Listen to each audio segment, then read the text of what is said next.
Welcome, everyone, to the Bite Back Tour. We are in the city of Arcadia today. But before we begin, we have a very special message from Assemblymember Ed Chau.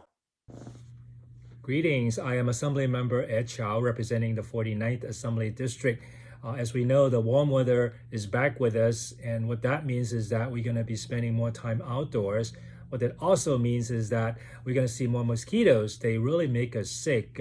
So when you go outside, make sure you wear something that's repellent.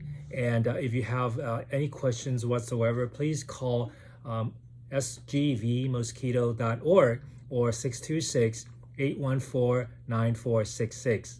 Thank you for having me. Thank you so much for your support, Assembly Member.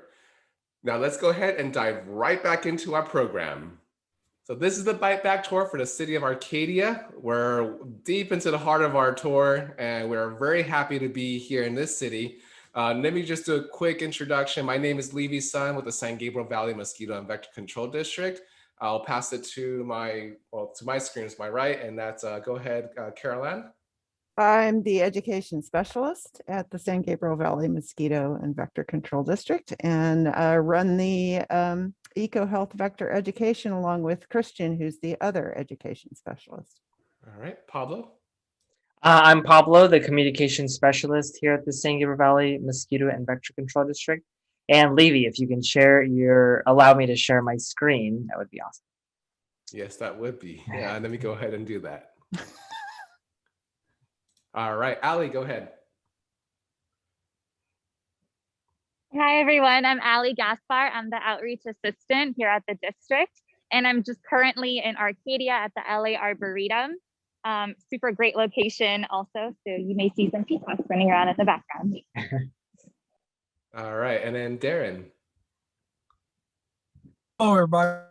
Darren Jones, Vector Control Specialist. I'm the one who does a lot of work here in Arcadia. All right, thank you, Darren. And then James. Hello, everyone. I'm James Campbell. I'm one of two assistant vector ecologists here at San Gabriel Valley, and I do trapping within Arcadia. All right, very cool. Thank you all. So to our special guests joining us, feel free to jump out anytime. Just let us know, interrupt, just say, hey, got to bail, got an appointment to make, and we'll let you go because I know you guys are really busy out there.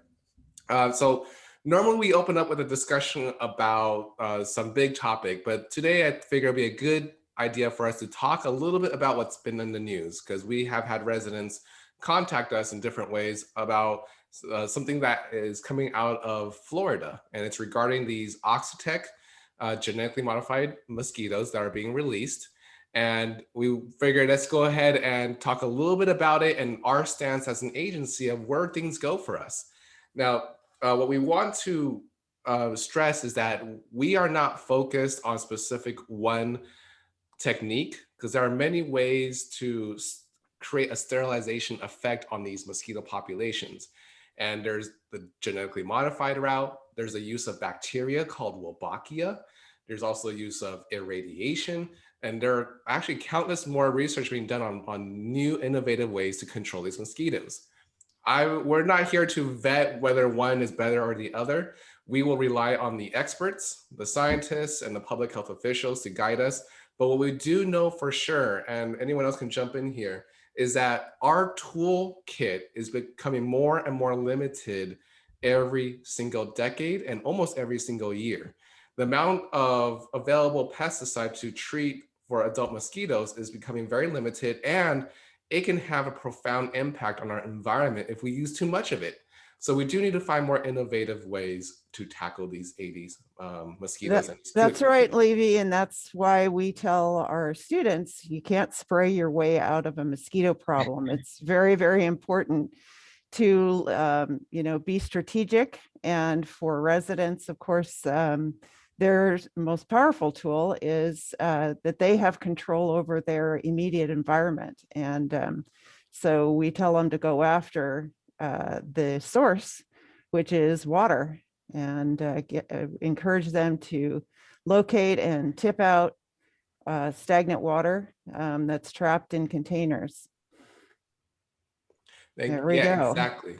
And in this water is where you'll see mosquito larvae, like what's being shown on the screen. And you see that they're not that large. Many kids mistaken them for tadpoles possibly.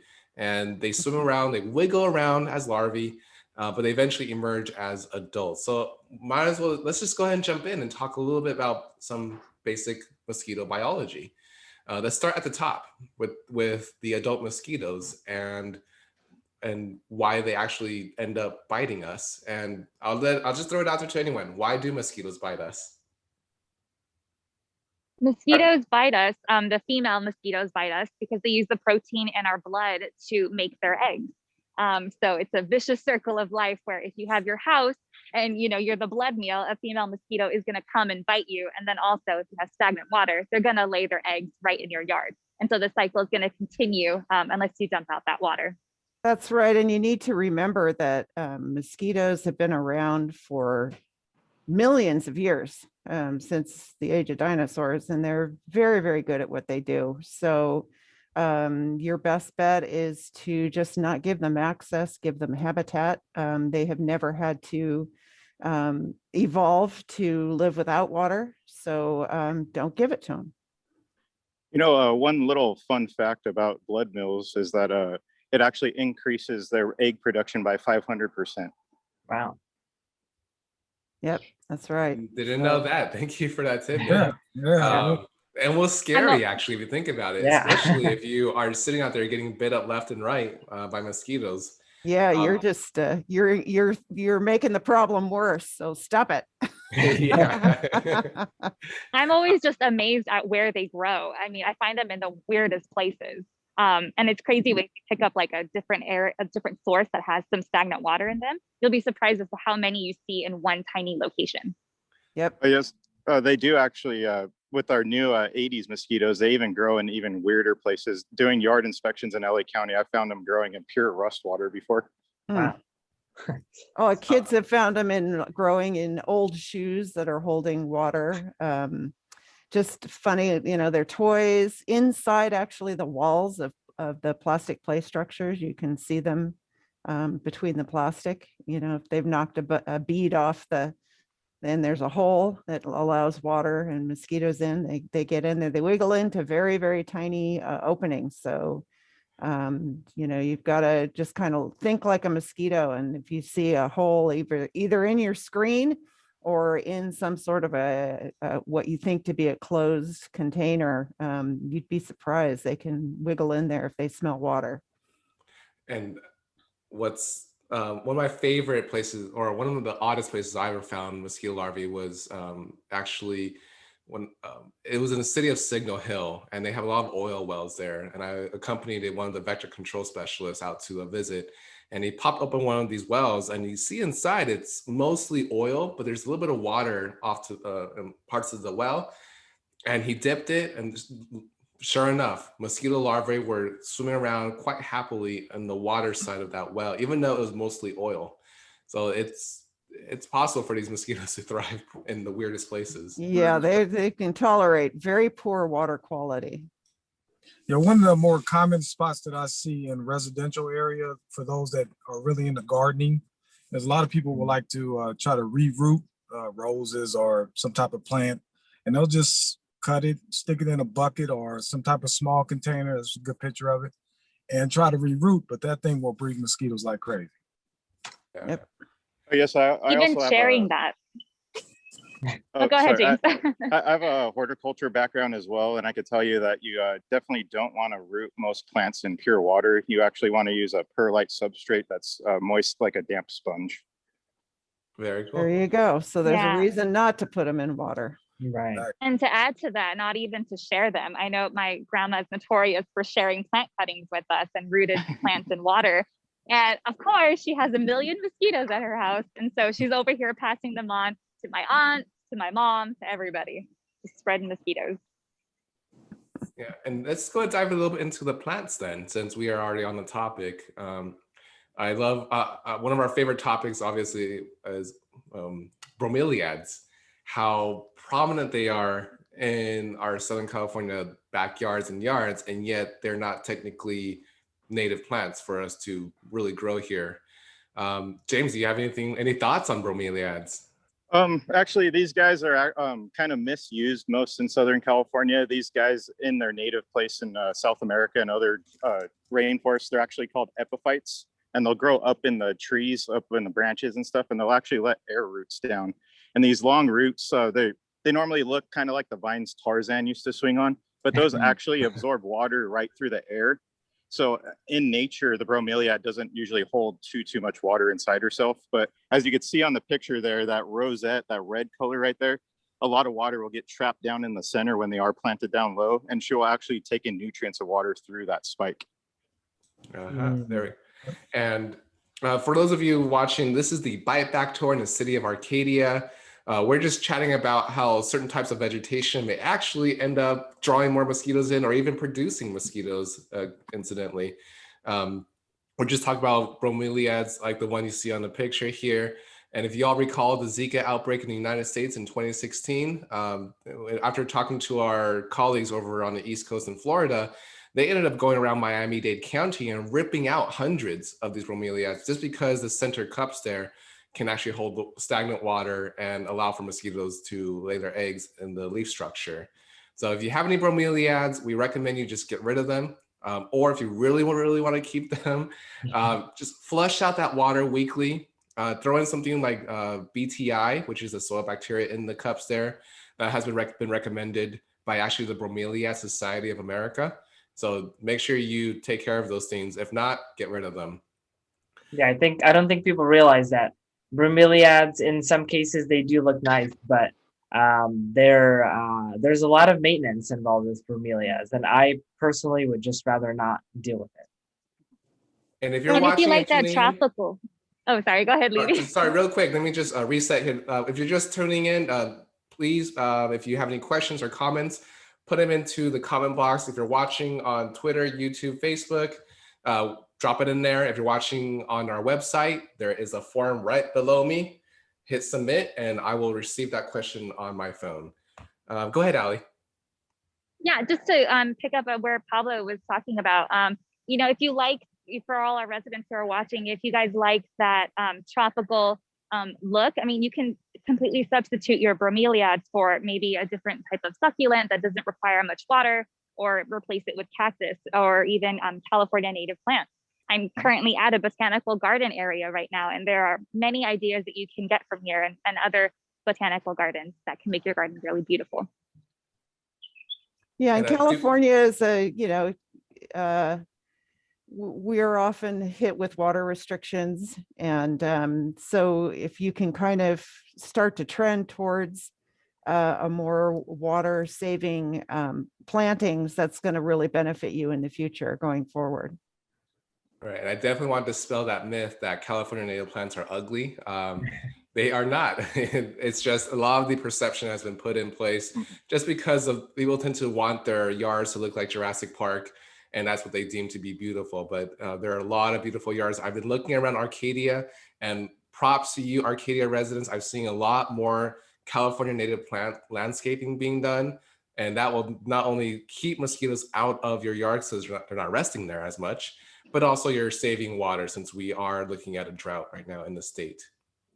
So let's dive into a little bit, a tangent here to other types of vegetation, because we have also noticed, unfortunately, in Arcadia, a lot of properties that have a lot of dense vegetation, like that Jurassic Park kind of set. And notably, there's a lot of ivy that we see crawling around, both on the walls and on the ground in these properties. And if your yard looks like anything that's being shown on the screen, you may have a mosquito problem. And it's not so much that these mosquitoes are being created or growing from these leaves and these plants. It's that these adults flying around, these mosquito adults are flying around, and they're seeking harborage or safety from the heat. Since mosquitoes are terrible at regulating their own body temperature, they need somewhere nice and shady. And what better place than your Jurassic Park yard? I think the really good point is I've noticed, especially during the summer months, watering in the early morning or late afternoon when it's still pretty warm, you see adult mosquitoes flying out from ivy or anything like that. And before, I used to think I didn't think much of it. Now I know, oh wow, those are mosquitoes flying out that are just hanging out in my yard.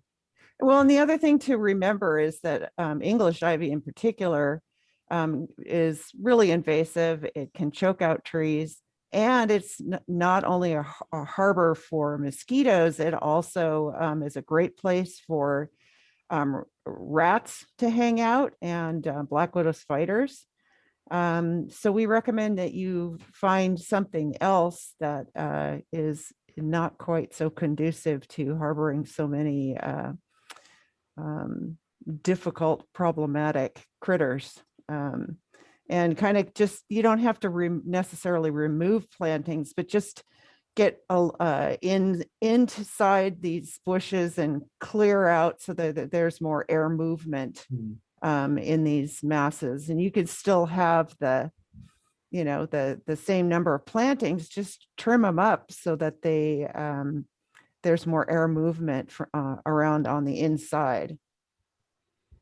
And Yes, I also had conducted a study last year across the county looking specifically at ivy. And what we found was that mosquitoes and other research that's been done, mosquitoes try to avoid around an 86 to 87 degree Fahrenheit temperature. And with ivy, you're looking at around a 20 to 30 degree difference in ivy temperature versus the outside temperature. So it makes great harborage. And also, like it was mentioned, it makes a great thoroughways for rats. They don't tend to live in ivy, but since it's low to the ground and tends to get close to buildings, they use it as kind of like a little thoroughway or highway, and it helps satisfy their thigmotaxy, where they like to have objects pressing down on their sides. very good point. If you're just joining us, this is the Bite Back Tour in Arcadia. We are here talking with Caroline, Darren, Pablo, Ali, and James. And if you have any questions or comments, feel free to add them to the comment box wherever you're watching, whether it's on Twitter, YouTube, or Facebook. If it's on our website, hit the form below me and you will be able to submit a question. We were just talking about vegetation control and how that can improve your yard so that you don't get as many bites. But also, James brought up a good point. You reduce potentially thoroughfares for rodents. Who would like rats around their home? I don't know anyone that does, unless they're truly a rat hoarder or really like rats. But as far as I know, no one likes rats. So cleaning up your yard is a great first step in just getting rid of all the vectors that can be in your life. James, while we're still on you, I understand you are in surveillance and you do quite a few things. I understand you guys also do trapping. So Yes. what is it exactly you do when you trap? I guess for a resident, when I think of a trap, I think of, okay, set something on the yard, plug it in, and it'll kill all the mosquitoes that fly into my yard. Well, that's almost what we do. We've got quite a few traditional or routine sites across the district. And what we do is we go and set up or plug in a trap. But instead of killing them, we actually capture them alive for later disease testing. And I'm not sure if my screen's shareable or not, but I do have a few traps set up that we could take a look at. Yeah, I have a screen share available for everyone. Great. So it sounds like these traps then actually to counter any myths and misconceptions is that these mosquito traps that we use are not to attract and kill all the mosquitoes. They're rather for us to gather more data, including any kind of diseases these mosquitoes may carry with them. Exactly. They're actually designed to try to capture mosquitoes at a specific point in their lifetime. I fortunately had the opportunity to work under Robert Cummings at Orange County for a bit as an intern, and he's the designer of our gravid traps, which is our main workhorse out in trapping. I'll turn my screen now and show you guys really quick. This little tackle box here, if you guys could see it, is the gravid trap. It sits atop a black tub, and this black tub contains hay water in it. That's basically water that we've soaked hay in for about 3 days straight. Hey, James, could you point downwards a little bit more? Oh, sorry. Yes. Is that good? Awesome. We can see it now. Yes. Great. A little bit lower. Oh, lower. There we Is that go. good? Yeah. Great. So this black tub here is going to hold our attractant, and this is going to have nutrient-rich water in it. We make out of hay, and this is going to draw in our gravid mosquitoes. Now, Robert Cumming, when he originally designed this, he thought up the idea back in Samoa when he was working in the Peace Corps, and they were having issues capturing mosquitoes that had taken blood meals. You want to make sure a mosquito has taken blood meals to actually do disease testing. Otherwise, you're probably grabbing a mosquito that hasn't taken any yet, and you're going to get all negatives. And James, when you say taking blood meals, does that mean that they're biting people and getting blood from them? Yes, either people or birds. We tend to want to test those more than any others for disease because they'll be holding the blood and potentially the pathogen inside them. So if we pop open this talco box, you'll see the inner workings here. Now, this guy right here in the center is actually our net. This is where the mosquitoes will get captured when they're in there. And that's attached to a black tube that sits at the bottom of the box. This is our switch here where it says on and off, and our battery sits over here to the right. And this fan here on the very left side of the trap is actually pulling air out of the box, which creates the suction to keep the mosquitoes inside. And if you look right here, this is our hay water that we use to do all of our trapping with. So it sounds to me that these are mosquitoes that are ready to lay their eggs, and this trap here, designed by Robert Cummings, will suck them up into that net, and you trap them and you bring them back to the lab and you send it out for testing. Exactly. We'll go through ID and count them so we get a look or kind of an idea of the abundancy out there, and that also helps guide all the techs in operation on the actions they need to take out in the field. I do also have another trap with me, the BG Sentinel trap, which is used for 80s collection, which has become more of a workhorse now that 80s is moving across the districts. And that would be this guy here. He kind of looks like a blue bucket, but that's actually made out of a kind of a plastic style material that collapses down for storage. Now this here is our net, and it sits on the bottom of this kind of tube that actually has a flap to shut down and keep the mosquitoes inside in case the battery is ever unplugged. And our batteries house actually inside the trap itself. And this guy is that one was designed mainly to pick up our 80s mosquitoes. It uses a human scent lure to attract in the 80s to the trap, and then they're held in the trap until we return.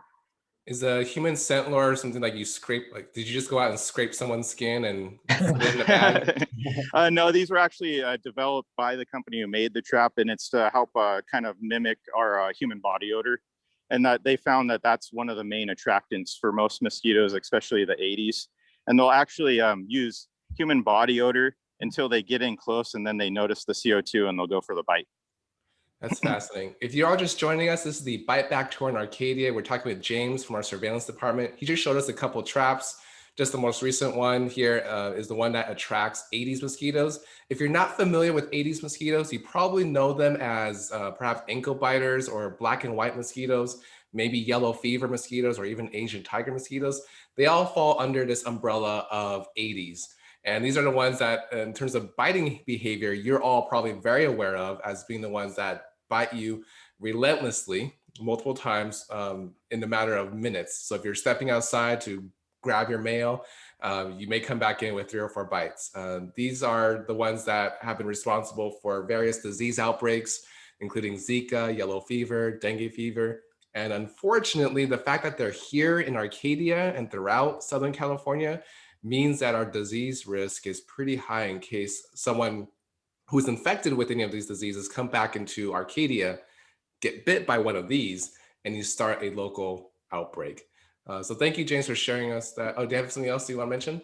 Oh, yeah, I just wanted to mention too about that last part about disease transmission. These new 80s mosquitoes are a little scarier because when we have a West Nile virus, large mammals like humans, horses, and other dogs and whatnot are actually end game hosts where when the disease gets inside of us, the mosquito can no longer draw it out and get infected.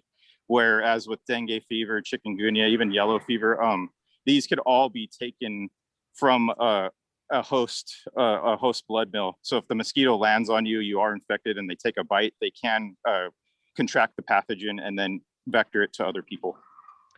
That's pretty scary. Thank you for that, James. You had earlier mentioned about getting data and send it to the different folks in our district about how they can use it. So I'm going to throw it over to Darren to see. So Darren, once you get mosquito samples coming in and you know where these mosquitoes are, how do you use that data to help guide you where you go around Arcadia? Yeah, absolutely. Just that. When we get that data from James in the surveillance program, we take it and it'll identify where some hot spots are. And basically those are areas that I'm gonna concentrate on to get my numbers back down. And by doing that, I'll inspect all the sources that I'm aware of in the neighborhood, make sure everything is treated and current.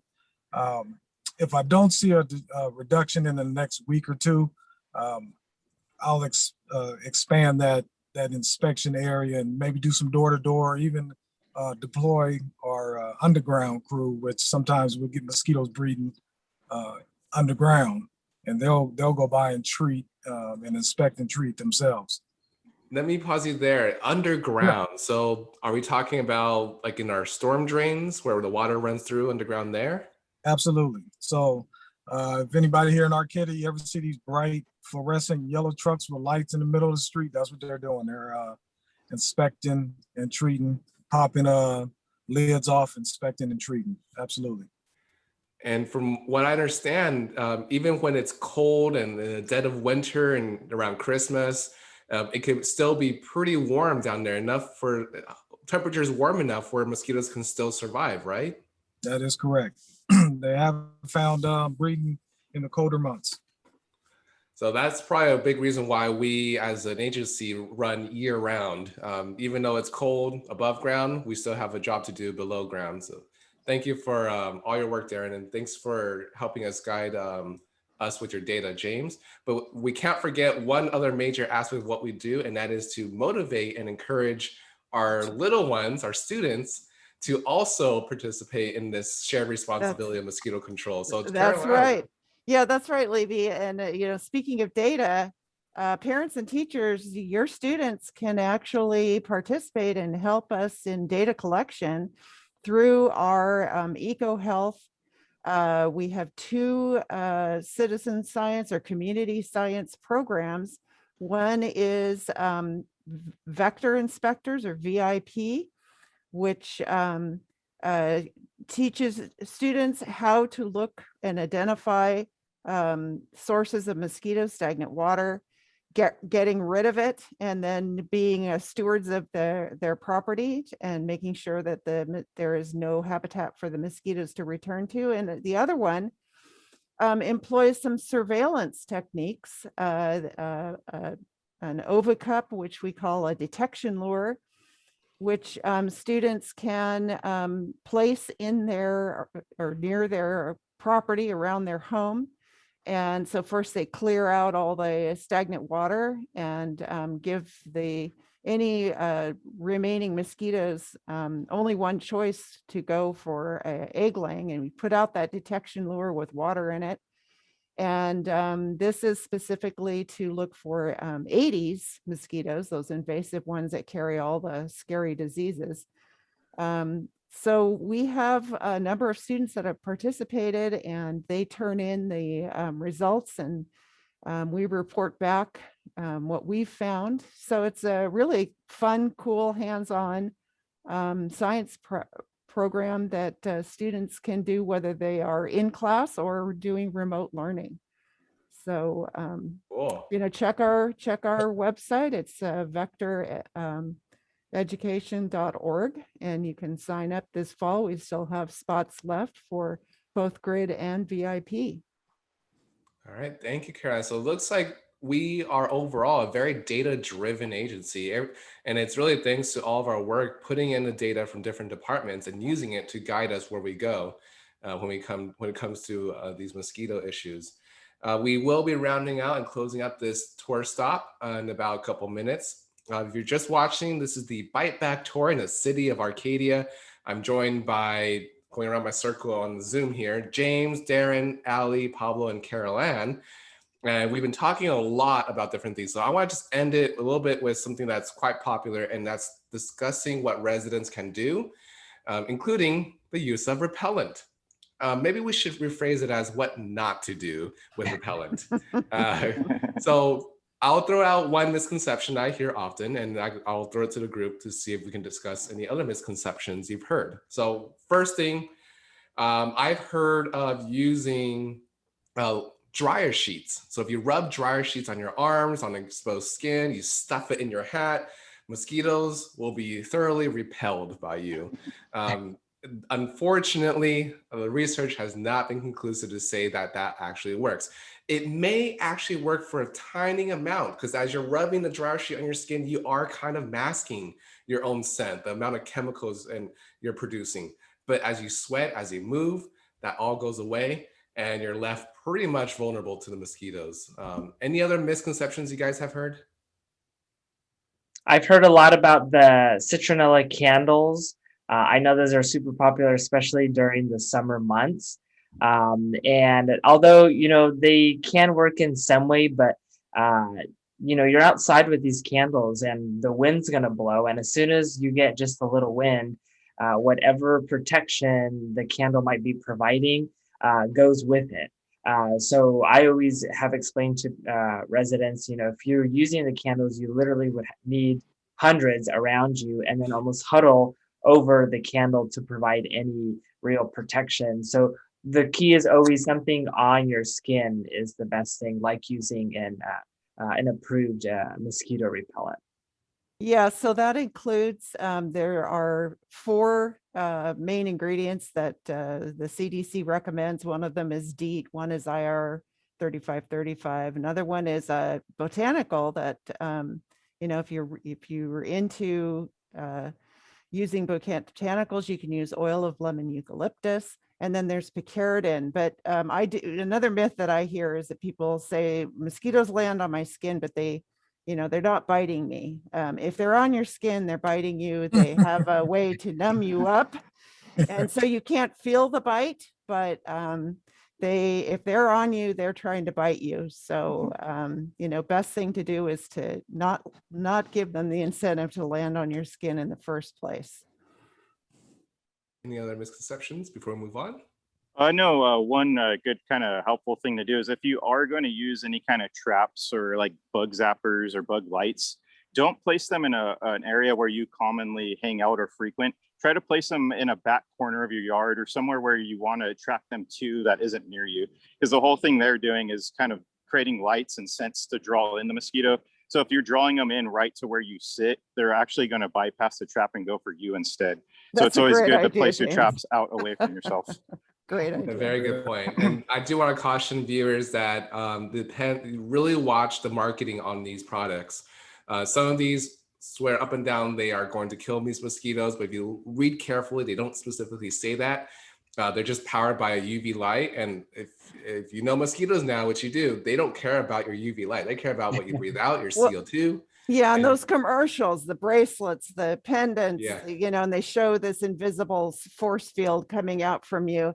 A little breeze is going to move any, scent that these bracelets may be giving off that discourage mosquitoes right away from you. So, don't rely on something that you can, just string around your neck. You've got to get something on your skin. Right. Allie, you're going to say something?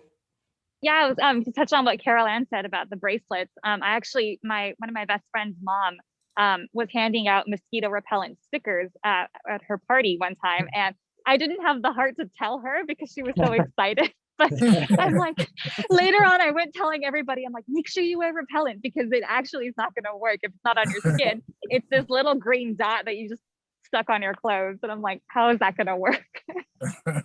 Yeah, so save your money, folks. Apply the repellent like you would sunscreen on exposed skin where mosquitoes will land. So this rounds out our Bite Back tour in the city of Arcadia. I'm going to just go ahead and give everyone a chance to do a sign off and say goodbye to the viewers. So I'll start with James. Any last parting words or anything you want to show or talk about to viewers? One thing to always remember out there is to always try to tip, drain, or toss your standing water. As we move into the summer months here, as the temperature gets hotter and hotter, we normally see a 5 to 7 day breeding cycle, but you can see it in a decrease down to 3 to 4. So they'll be popping out fast if you don't watch your water in your yards. Very good point. All right, Darren, any last words for our viewers in Arcadia? James pretty much said exactly what I was going to say. Tip, toss, and protect. Nice. All right. Allie? Yeah, just to make sure that you're wearing repellent and you're reapplying it according to your repellent bottle direction label. Like Caroline had said before, any of those 4 ingredients, DEET, oil of lemon eucalyptus, keratin, or IR 3535 on exposed skin is going to protect you from mosquito bites. And quick note, many manufacturers are labeling oil of lemon eucalyptus as PMD. So if you see either of those two, they're pretty much the same. Caroline, any last words for our residents? We encourage kids as young as 2 or 3 to help out and, scout out stagnant water. So, encourage your kids if they see water collecting somewhere, or if they left a toy out in the, the sprinklers, pick it up. That's a really good way to get them to pick up their stuff if you tell them they're helping out the whole neighborhood. So get those little guys involved. They've got sharp eyes and they can find hidden places, even under the bushes. They see everything. Very cool. All right, Pablo, we'll round out with you. Just reiterating what Ali said about making sure we're using repellent. We're outside more often nowadays, eating outside more, exercising outside. So making sure that we have our mosquito repellent handy and with us, making it part of, your daily habit. You put on sunscreen and then you put on mosquito repellent. Because once the mosquito bit you, it's not going to serve you there. So making sure we're just getting in the habit of using mosquito repellent as part of our daily lives. Awesome. Thank you, Pablo. Absolutely correct. Although I wish I was outside exercising more. I need to work on that. Well, with that, thank you everyone for tuning in to the Bite Back Tour in the city of Arcadia. Ali, remind me, which city are we visiting next week, Thursday, same time? Yeah, so next week we're visiting Monrovia at 11 a.m. All right. So be sure to tune in on the same exact channel that you're on. My name is Levy's son. Thank you for joining us. Stay healthy and stay bite free. Bye, Arcadia. All right. Live stream has ended. So feel free to jet off and take off as you need. Great job, everyone. Great job, guys. See you guys. Thank you, James. Thank you, Darren. Thank you, guys. Thank you, Take Caroline. care. All right. All right, go ahead and sign off. I'm going to just wrap up here in the back end. Cool.